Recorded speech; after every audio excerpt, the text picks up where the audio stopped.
Oke. Bismillahirrahmanirrahim. Assalamualaikum warahmatullahi wabarakatuh. Selamat malam teman-teman semua.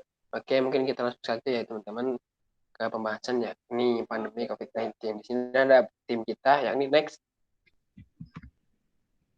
Ada Nafitrina Gadis, ada Putri Alfia, Alifia Sabil, dan saya sendiri, Al-Musi Mubarak. Next. Oke, untuk awal mula COVID-19. Sok, ya.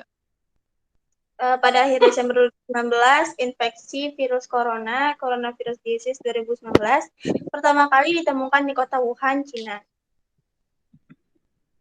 30 Januari 2020, Organisasi Kesehatan Dunia atau yang disebut dengan WHO menyatakan COVID-19 sebagai darurat kesehatan masyarakat yang menjadi pusat perhatian dunia.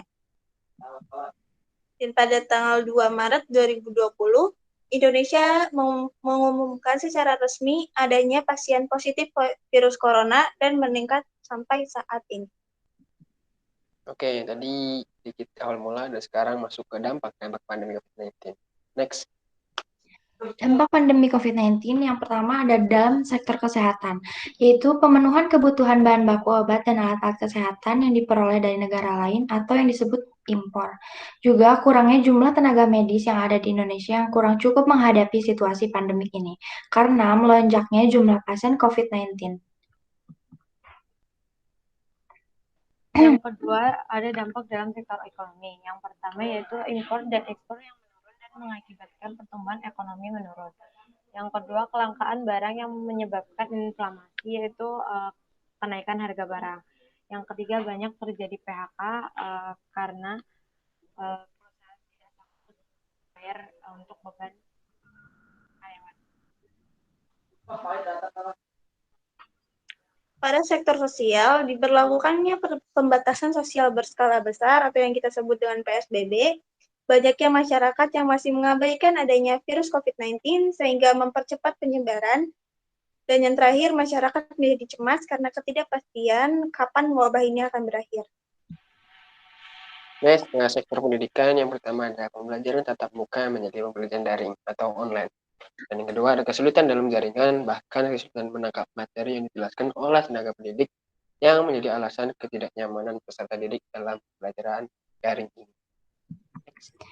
Yang terakhir ada dalam sektor pariwisata. Yang pertama, pemerintah daerah mengurangi kapasitas pengunjung di berbagai destinasi wisata. Lalu, banyaknya para pekerja usaha wisata yang kehilangan pekerjaannya akibat bangkrutnya objek-objek wisata.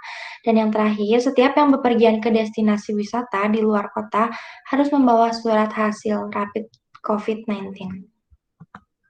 Oke, next ke ide gagasan. Next. Ide gagasan yang pertama dalam sektor kesehatan, diantaranya memaksimalkan sumber daya manusia yang ada untuk menciptakan alat dan obat untuk menangani COVID-19 ini agar tidak impor selalu. Yang kedua, melakukan protokol kesehatan yang dianjurkan oleh Organisasi Dunia WHO, lalu menjaga kesehatan mental dengan berpikir positif bahwa COVID-19 akan segera berakhir. Dan yang terakhir, perbanyak edukasi tentang COVID-19. Untuk ide gagasan di sektor ekonomi yaitu meningkatkan konsumsi produk dalam negeri dengan banyak melakukan promosi terhadap produk dalam negeri yang memiliki value tinggi. Lalu mendorong petani lokal agar meningkatkan produksi kebutuhan pokok. Lalu ada inovasi membuka usaha kecil untuk membantu perekonomian rumah tangga kecil. Pada sektor sosial, ide gagasannya adalah melakukan donasi untuk membantu orang yang terkena musibah akibat wabah COVID-19 ini.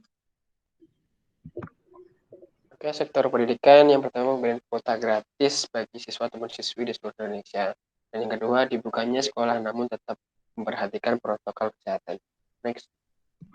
Dan yang terakhir, sektor pariwisata dengan memberikan fasilitas protokol kesehatan yang baik di sektor pariwisata agar para wisatawan merasa lebih aman dan nyaman saat berpariwisata.